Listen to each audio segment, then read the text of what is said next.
ഭൂതകാല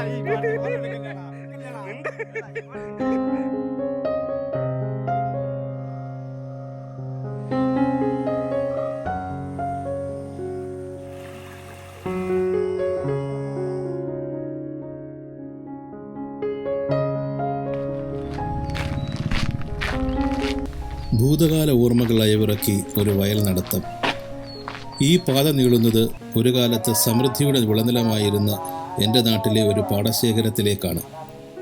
ചെറുപ്പകാലത്ത് ഞങ്ങളുടെ കാൽപാദങ്ങൾ പതിഞ്ഞ വരമ്പുകളും ഓടിക്കളിച്ചിരുന്ന കൊയ്ത്തു കഴിഞ്ഞ നെൽപ്പാടങ്ങളും മീൻ പിടിക്കുകയും നീന്തിക്കളിക്കുകയും ചെയ്ത തോടുകളും നിറഞ്ഞ ഞങ്ങളുടെ ബാല്യകാല വിഹാര ഭൂമികയിലേക്ക്.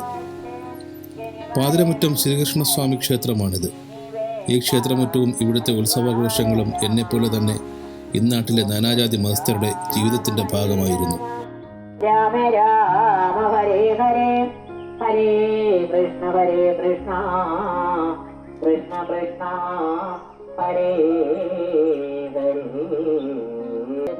ഈ ഭാഗവത പാരായണം ചെയ്യുന്നത് ഞങ്ങളെ നഴ്സറിയിൽ പഠിപ്പിച്ച പ്രിയപ്പെട്ട അംബിക ടീച്ചറാണ്. ഇവിടെ ഈ ക്ഷേത്രത്തിന്റെ താഴ്വാരത്താണ് കിലോമീറ്ററുകൾ നീളുന്ന പാടശേഖരത്തിന്റെയും നിറഞ്ഞൊഴുകിയിരുന്ന തെക്കേത്തോടിന്റെയും തുടക്കം. ഇന്നിവിടമാകെ കാടുപിടിച്ച് നടക്കുവാൻ ബുദ്ധിമുട്ടുള്ള വഴികളായി മാറിയിരിക്കുന്നു.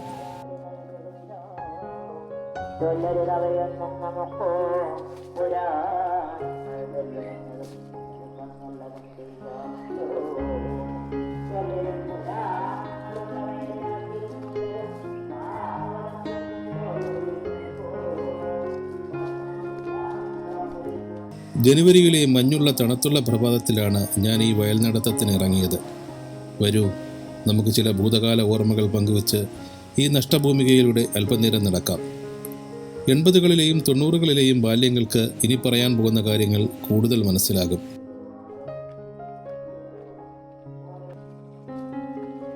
ഇതുപോലെ കാടുപിടിച്ച വരമ്പുകളോ നടപ്പാതകളോ അന്നില്ലായിരുന്നു.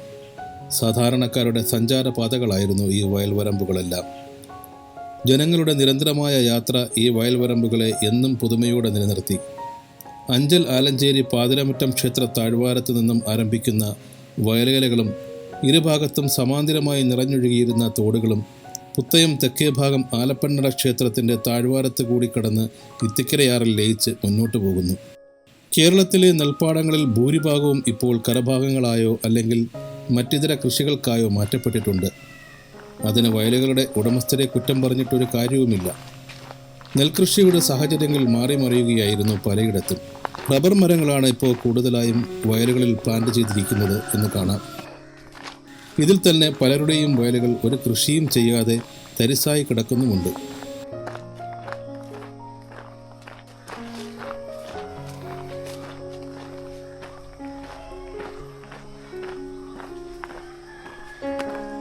ഈ തോടുകളെല്ലാം നല്ല ജലസമൃദ്ധമായിരുന്നു. പുതുമഴ പെയ്തു തുടങ്ങുമ്പോൾ ഇത്തിക്കരയാറ്റിൽ നിന്ന് മീനുകൾ കൂട്ടത്തോടെ ഈ തോടുകളിലേക്ക് ഇരച്ചു കയറും. പലപ്പോഴും ഞങ്ങൾ രാത്രികാലങ്ങളിൽ ടോർച്ചും കത്തിയും വടിയും കുടയുമായൊക്കെ മീൻ പിടിക്കാൻ ഇറങ്ങിയിട്ടുണ്ട്. മിക്കപ്പോഴും വലിയ മുഷി, ബ്രാൽ, ആരകൻ, നെടുമീനൊക്കെ കിട്ടുമായിരുന്നു.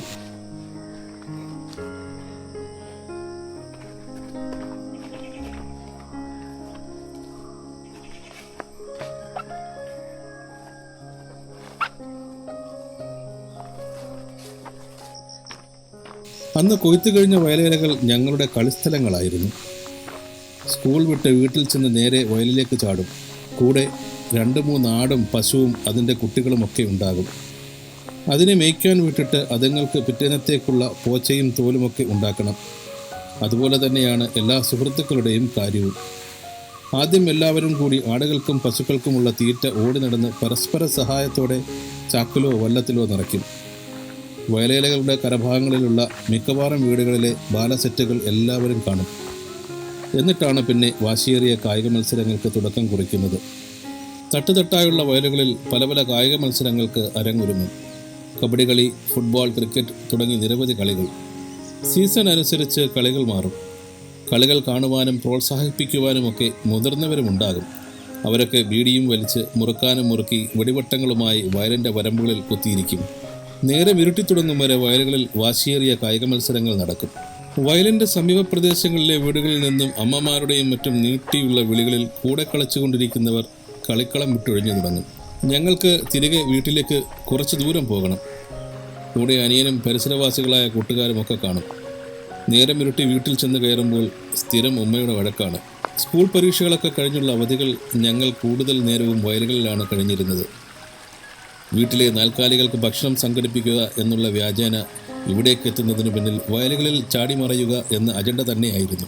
വയലുകൾക്ക് സമാന്തരമായ അത്യാവശ്യം ഒഴുക്കുള്ള തോടുണ്ട്. അതിൻ്റെ കരഭാഗത്ത് പലയിടത്തും ചെറിയ കുളങ്ങൾ കുഴിച്ചിട്ടുണ്ട്. നല്ല തെളിനീര് പോലെയുള്ള വെള്ളവും. കളികൾ കഴിഞ്ഞ് അതിൽ നിന്നും വെള്ളം കോരി കുടിക്കുകയും കുളിക്കുകയും ഒക്കെ ചെയ്ത് നല്ല ഫ്രഷായിട്ടാണ് പലപ്പോഴും വീട്ടിലേക്കുള്ള മടക്കം. ഉച്ചനേരങ്ങളിൽ മിക്കവാറും ഞങ്ങൾ മരങ്ങളാൽ ചുറ്റപ്പെട്ട ഈ കുളക്കരയിലായിരുന്നു വിശ്രമം. ഇടയ്ക്കിടയ്ക്ക് കുളങ്ങളിലെ വെള്ളം കോരി വറ്റിച്ച് മീൻ പിടിക്കും. അക്ഷയപാത്രം പോലെയായിരുന്നു ഈ കുളങ്ങൾ. എത്ര മീൻ പിടിച്ചാലും അടുത്തയാഴ്ച വീണ്ടും കുളം വറ്റിക്കുമ്പോൾ പിന്നെയും കിട്ടും മീനുകളെ. കുളത്തിൻ്റെ അടിഭാഗത്ത് ആഴത്തിലുള്ള മാളങ്ങളുണ്ട്. അവിടെ മീനുകൾ കയറി പതുങ്ങിയിരിക്കും. ഞങ്ങൾ ഈ മാളങ്ങളെ വങ്കുകൾ എന്നാണ് പറഞ്ഞിരുന്നത്.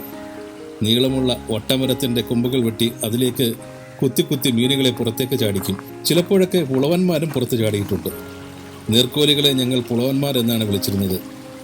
ആഴ്ചതോറും ഈ കുളം വൃത്തിയാക്കി മീൻ പിടിക്കുന്നത് ഞങ്ങളുടെ ഒരു ഹോബി തന്നെയായിരുന്നു.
അയ്യോ, എത്ര നാളായി കണ്ടിട്ട്. സുഖമാണോ? നടുവിനോ? ഞാൻ ഒരാഴ്ചയായി വന്നിട്ട്. ഈ പ്രദേശങ്ങളൊക്കെ നമ്മളെ വിഹാര കേന്ദ്രങ്ങളായിരുന്നേ. അയ്യോ, ക്രിക്കറ്റ് കളിയും ഫുട്ബോൾ കളിയും. 2 ആഴ്ചയായി വന്നിട്ട്. സുഖമായിരിക്കുന്നു. ആ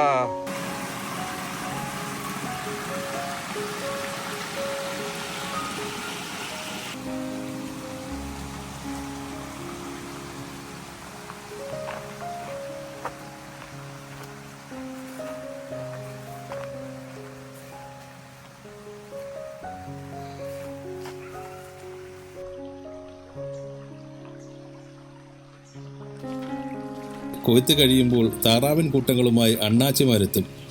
താറാവുകൾ വെള്ളം വറ്റിയിട്ടില്ലാത്ത വയലുകളിലും തോടുകളിലും സർവ്വവിഹാരം നടത്തും. ചെറുമീനുകൾ മുഴുവൻ അകത്താക്കും. രാത്രികാലങ്ങളിൽ അണ്ണാച്ചിമാർ വയലുകളിൽ താറാവിൻ കൂട്ടങ്ങളുമായി തമ്പടിക്കും. അവരുടെ കയ്യിൽ നിന്ന് മുട്ട വാങ്ങുവാൻ സമീപമുള്ള നാട്ടുകാർ മിക്കവരും എത്തും. താറാവിൻ കൂട്ടങ്ങൾ നിരങ്ങിയ പാടങ്ങളിൽ നിന്നും പലപ്പോഴും മുട്ടകൾ കിട്ടിയിട്ടുണ്ട്. അത് അണ്ണാച്ചിമാർക്ക് കൊടുക്കാറില്ല. അവർ മുട്ടകൾക്ക് മേൽ അവകാശവാദം ഉന്നയിക്കും, പക്ഷേ ആരും കൊടുക്കില്ല.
കൊയ്ത്തു കഴിഞ്ഞാൽ പ്രത്യക്ഷപ്പെടുന്ന മറ്റൊരു കൂട്ടരാണ് ചേരപിടുത്തക്കാർ. ഞങ്ങൾ കളിച്ചുകൊണ്ടിരിക്കുന്ന വയലിന്റെ വരമ്പിലെ പൊത്തിൽ നിന്നൊക്കെ അവർ ചേരകളെ പുകച്ച് പുറത്തു ചാടിക്കും. ചില ചേരകൾ അവരെ വെട്ടിച്ച് പായും. പക്ഷേ ഒരിക്കൽ അവരുടെ കണ്ണിൽ പെട്ടാൽ ചേരയ്ക്ക് പിന്നെ രക്ഷയില്ല. ഓടിച്ചിട്ട് വാലിൽ പിടിച്ച് ഒരു കുടയിലങ്ങ് കുടയും. പിന്നെ വട്ടത്തിൽ ഒരു കറക്കും. അപ്പോൾ ചേരയുടെ എല്ലുകൾ ചുള്ളിക്കമ്പുകൾ ഒടിയും പോലെ ഒടിയുന്ന ശബ്ദം കേൾക്കാം. ആ ശബ്ദം ഇപ്പോഴും കാതിൽ മുഴങ്ങുന്നുണ്ട്. പിന്നെ കയ്യിൽ കരുതിയിരിക്കുന്ന ചെറു പിച്ചാത്തി കൊണ്ട് തല വെട്ടിമാറ്റും. എന്നിട്ട് തൊലി പിടിച്ച് ഒറ്റ വലി. മാംസത്തിൽ നിന്നും തൊലി ഉരിഞ്ഞിങ്ങു പോരും. അത് ചെറിയ കമ്പിലോ മറ്റോ ചുറ്റിക്കെട്ടി കയ്യിൽ കരുതിയിരിക്കുന്ന മഞ്ഞ തുണി സഞ്ചിയിലാക്കും. പലപ്പോഴും സഞ്ചിയിൽ 10 അതിലധികമോ ചേരകളുടെ തൊലി ഇതുപോലെ കെട്ടിവരഞ്ഞിട്ടിരിക്കുന്നത് കാണാം. തൊലിയെടുത്ത ചേരകളുടെ മാംസം കയ്യിൽ കരുതിയിരിക്കുന്ന ഇരുമ്പ് കമ്പി ഉപയോഗിച്ച് വയലിൽ തന്നെ കുഴിയുണ്ടാക്കി അതിലിട്ട് മൂടും. അന്നും ഇന്നും അറിയാത്ത ഒരു കാര്യമാണ് എന്തിനാണ് ഈ ചേരയുടെ തോലെന്ന്. ബലൂൺ ഉണ്ടാക്കാൻ ആണെന്നൊക്കെ മുതിർന്നവർ അന്ന് പറഞ്ഞു തന്നിരുന്നു. അന്ന് കുട്ടികളുടെ ഇഷ്ടക്കളിക്കോപ്പായിരുന്ന ബലൂൺ ഉപയോഗിക്കാതിരിക്കാൻ വേണ്ടിയുള്ള ഉപായമായിരുന്നു അത്. കുറച്ചു കാലങ്ങൾ കഴിഞ്ഞപ്പോൾ ചേരപിടുത്തക്കാരെ കാണുമ്പോൾ വയലിൻ്റെ ഉടമസ്ഥർ അവരെ ആട്ടിപ്പായിക്കാൻ തുടങ്ങി. അമിതമായി ചേരകളെ പിടിക്കുന്നത് അവയുടെ ഇരയായ എലിയുടെ വർധനയ്ക്ക് കാരണമാകുന്നുണ്ടത്രേ. എലികൾ നെൽകൃഷിക്ക് ഒരു ഭീഷണിയാണ്. പിന്നെ പിന്നെ ചേരപിടുത്തക്കാരെ കാണാതായി. അതുപോലെ ചേരകളെയും. പകരം വലിയ മൂർഖൻ പാമ്പുകളും വിഷമുള്ള മറ്റു പാമ്പുകളും അവതരിച്ചു. അവർ ഇപ്പോഴും ഈ വയലുകളിൽ സ്വൈരവിഹാരം നടത്തുകയാണെന്നാണ് സംസാരം.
ഈ വയൽ നടത്തം ഞങ്ങളുടെ ഒരു പഴയ സുഹൃത്തിനെ കാണുവാൻ കൂടി വേണ്ടിയാണ്.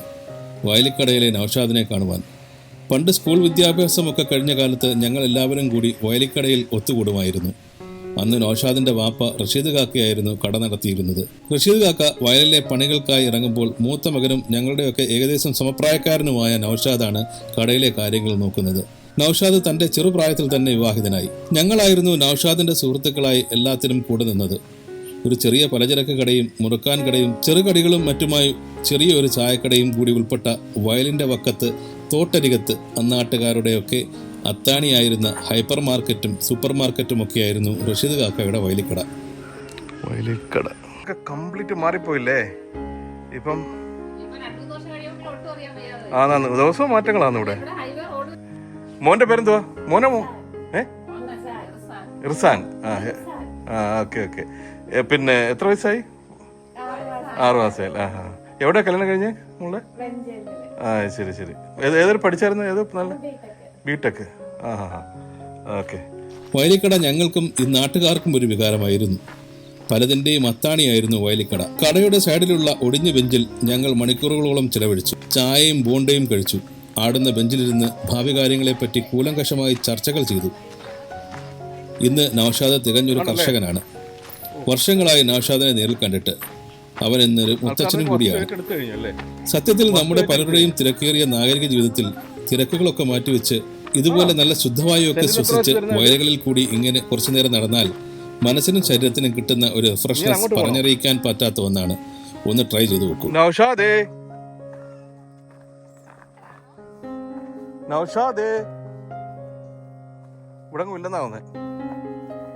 മേലോട്ട് പോകത്തില്ലല്ലേ? അപ്പൊ ഇത് ആണ് ഈ ഭാഗമെല്ലാം 6 വരി പാതയ്ക്ക് വേണ്ടി പോകും. ഇതെല്ലാം ഈ ഭാഗങ്ങളും ഇതെല്ലാം ഇങ്ങനെ പോയിട്ട് ഈ ഇങ്ങോട്ട് കയറ്റിയെടുക്കും അല്ലേ?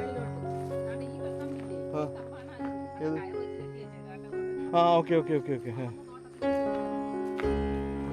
അപ്പൊ ഇതിന്റെ അളവെടുപ്പൊക്കെ ഒരു ദുഷ്കരമായ സംഭവമായിരുന്നായിരിക്കുമല്ലോ. ആണോ?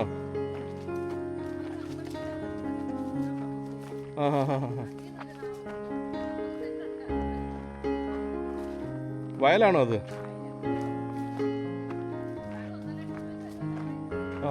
കിട്ടിയാ നല്ലതല്ലേ?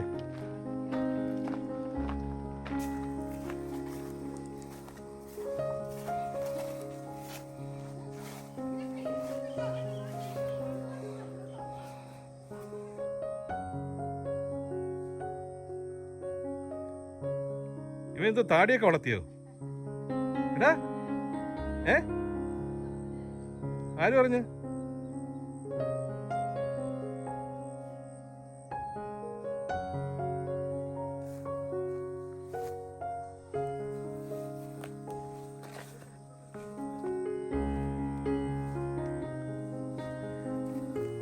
എടാ നൗഷാദേ,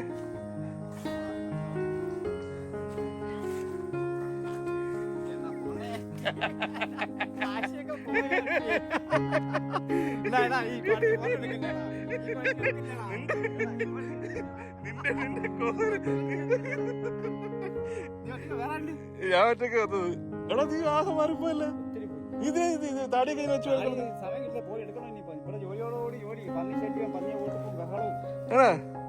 കർഷകനാന്നല്ലേ? എത്ര ജമ്മിയാന്നോടെ നീ?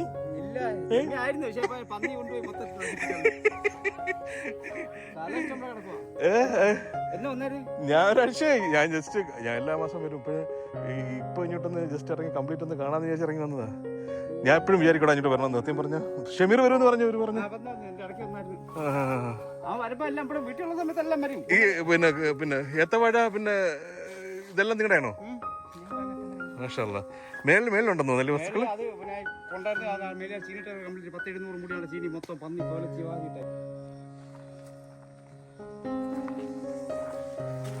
ഇത് എന്തിനാ കാവല് കിടക്കാൻ വേണ്ടിട്ടോ?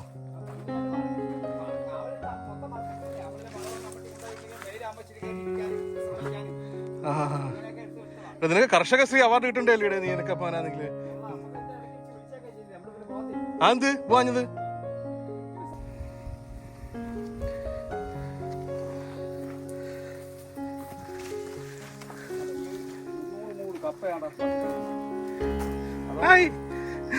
കെട്ടുമണി. സൂപ്പർ കപ്പകളാണ് എല്ലാം. ഓഹോ, ഇങ്ങനെ കയറി അങ്ങ് ഇതെടുക്കല്ലേ? എല്ലാം ഇങ്ങനെ പുഴുതങ്ങ് കളയുമല്ലേ? ഈ വാഴക്കുട്ടിയുടെ പന്നി പോയി പാടി കിടക്കും. ആ, ഞാൻ ഇതുവഴി അങ്ങോട്ട് വന്നത്. സാമാന്യ പശുക്കളുണ്ട്. അതിന്റെ ഉമ്മായിക്ക് തോട്ടം വേണ്ടതാണ്. ഓ ശരി, ഇവിടെ വരെ എത്തി നമ്മള്. അടിപൊളി. ഇത് നിന്റെ വസ്തുവാണോ അതല്ലേ? അല്ലല്ല.